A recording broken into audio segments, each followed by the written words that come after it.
Thank you, Jane. And we'll have a time for question and answers after our next speaker. It's my pleasure to introduce the first of our country speakers.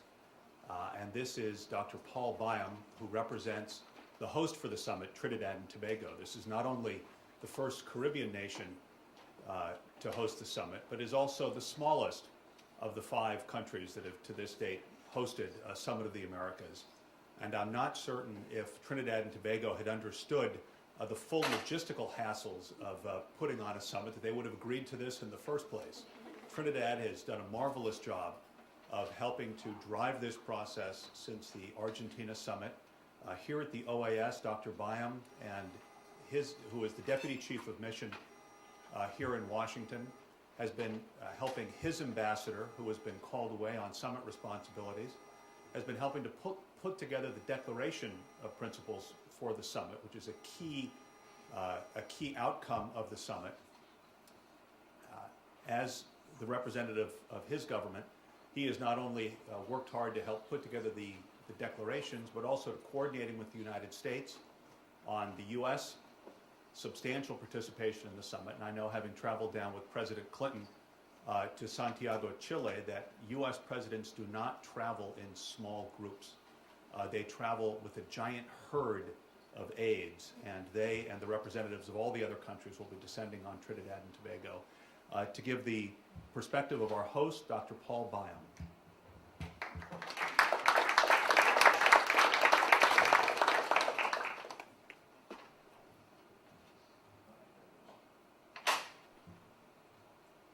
Thank you and good morning. I see you're a very generous crowd, because certainly I've done nothing yet and yet have received applause. So I do appreciate the invitation that was extended to my ambassador to attend and present at this this morning's event, which is very timely.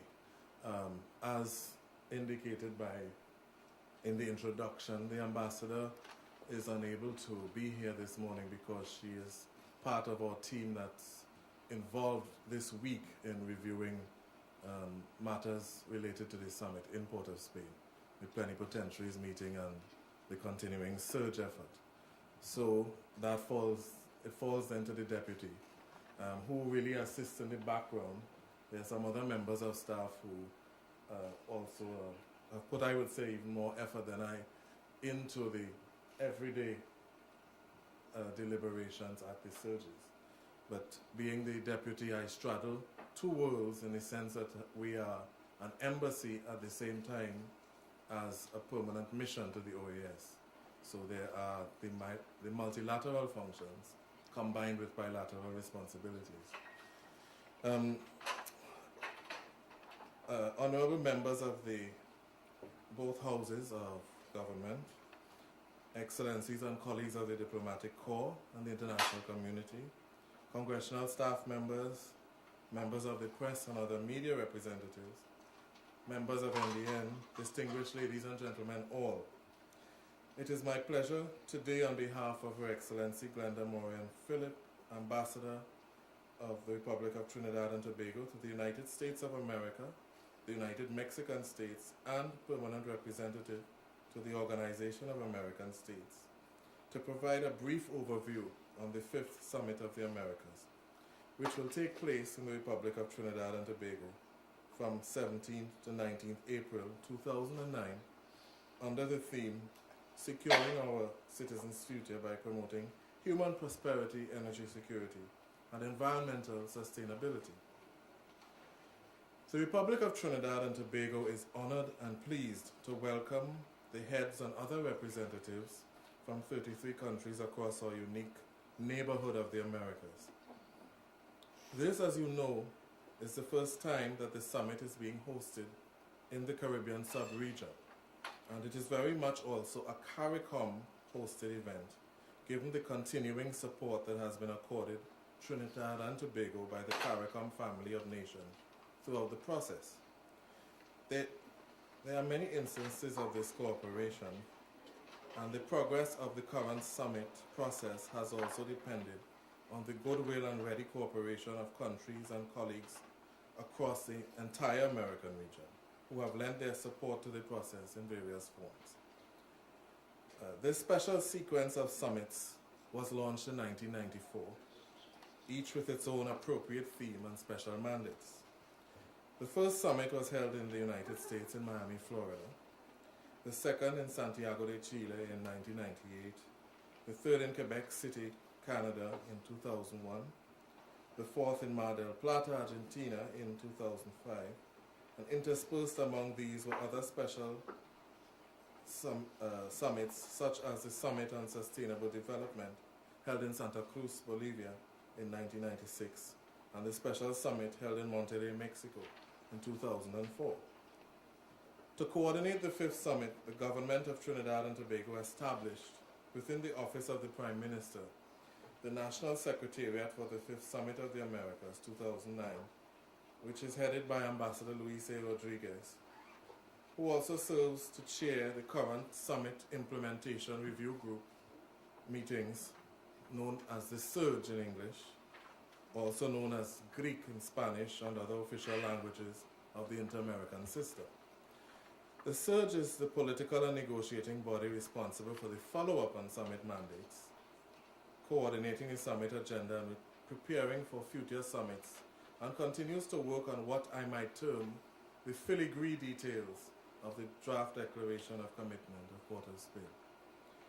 The document itself reflects broad but pertinent themes for the development and prosperity of the people of this hemisphere, and I shall attempt to present you with a brief summary of those areas of pressing concern, not only for the Americas, but for the global community as well.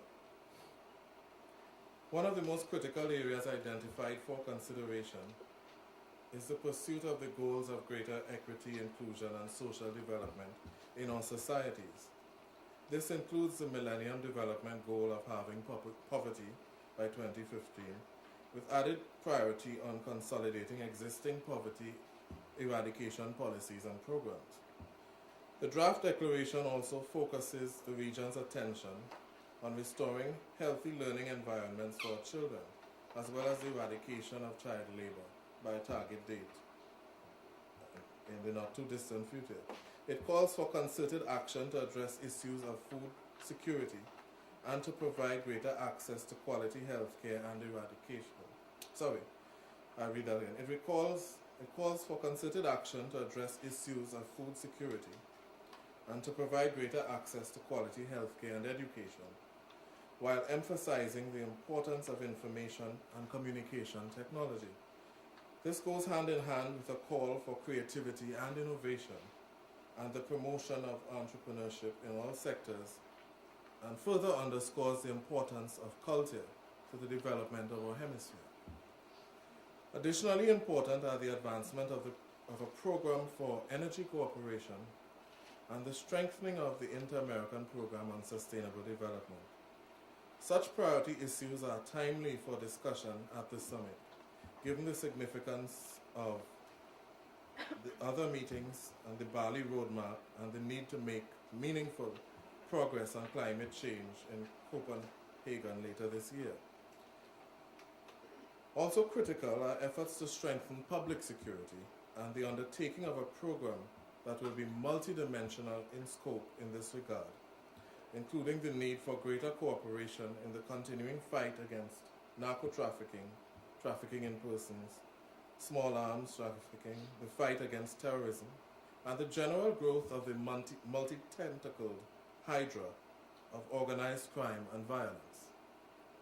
In this vein, emphasis will also be placed on strengthening democratic governance, the rule of law, and respect for fundamental rights and freedoms as the basis of any lasting progress in our hemisphere.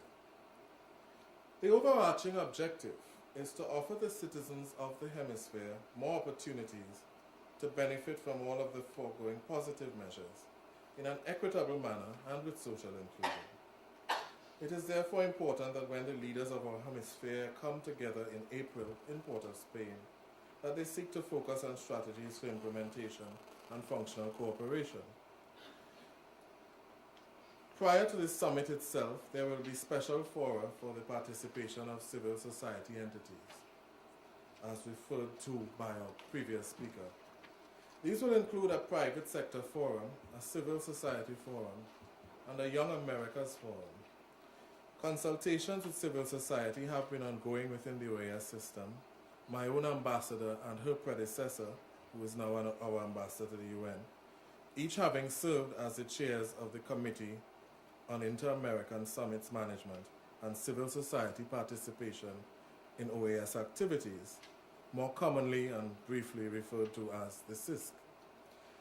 On the environmental front, and in keeping with the summit's theme to promote environmental sustainability, you may wish to note that the government of Trinidad and Tobago is making efforts to green the summit by incorporating sustainable development considerations into all aspects of the summit's operations.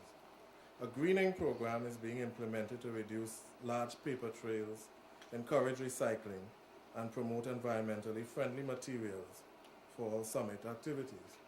Consequently, I believe I'm failing by producing all this paper. I should have been able to recite this by heart.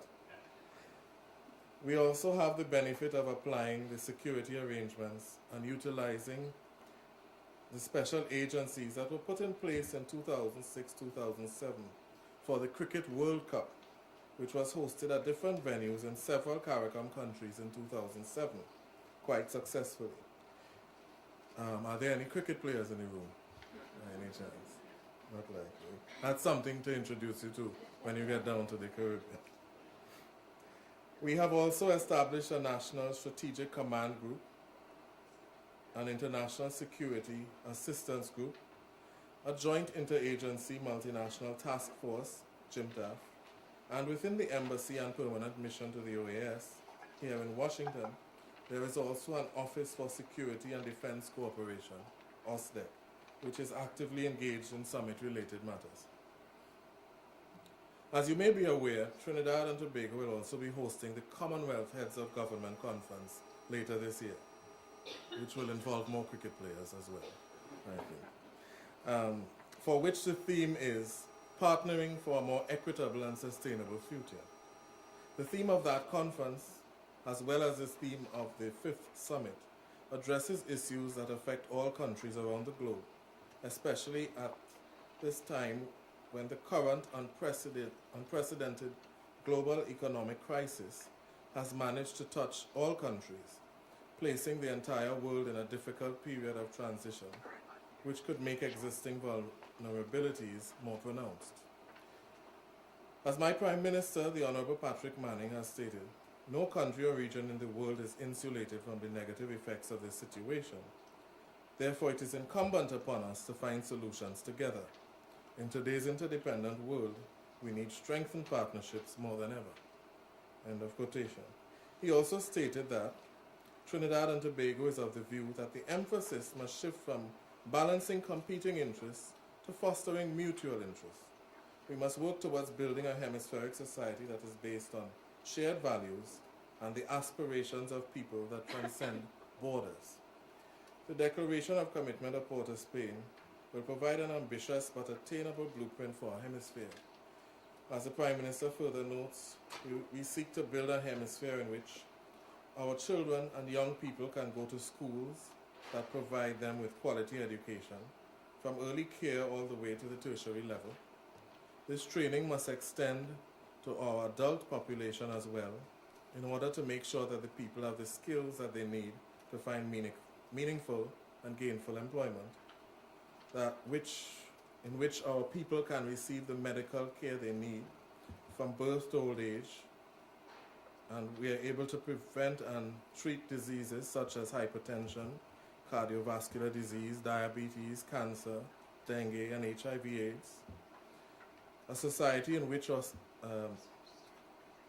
community in which our societies have significantly less violence, crime, terrorist threats, and illegal trafficking of firearms, drugs, and people, and our neighborhoods are a safe place for children to play, one where our natural environment is protected and valued as the basis for healthy, sustainable communities, and the effects of climate change are mitigated and managed effectively, and where we reduce the threats to those communities that are in vulnerable areas, such as along the coastlines, on mountain slopes and in flood-prone areas, where our homes, factories, businesses, and transport systems have sufficient supplies of energy that are clean, green, and do not adversely affect our environment, where we have prosperous economies that encourage innovation and investment in businesses that create decent jobs for everyone, and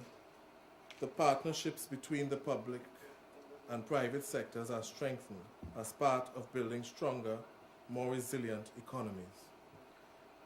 The fifth summit, you will agree, is both timely and historic, and I might add, with a nod to present company, also falls some 3 months after the historic inauguration of the Honorable Barack Hussein Obama as the 44th President of the United States. We look forward to receiving him and the leaders of 32 other nations in Trinidad and Tobago in April, with a view to advancing the inter-American agenda. Our country is cognizant and appreciative of the broad hemispheric support that has permitted us to serve as the host of the fifth summit, and looks forward to the opportunity to exchange new ideas and develop new strategies in conjunction and in solidarity with the rest of the hemisphere. Ladies and gentlemen, I thank you and wish to reiterate what a pleasure it will be to welcome you to our country and to our Caribbean region for this summit, and indeed at any time of year. I invite you to avail yourselves of our unique brand of hospitality and to explore avenues for deeper and even more meaningful engagement in the months and years to come.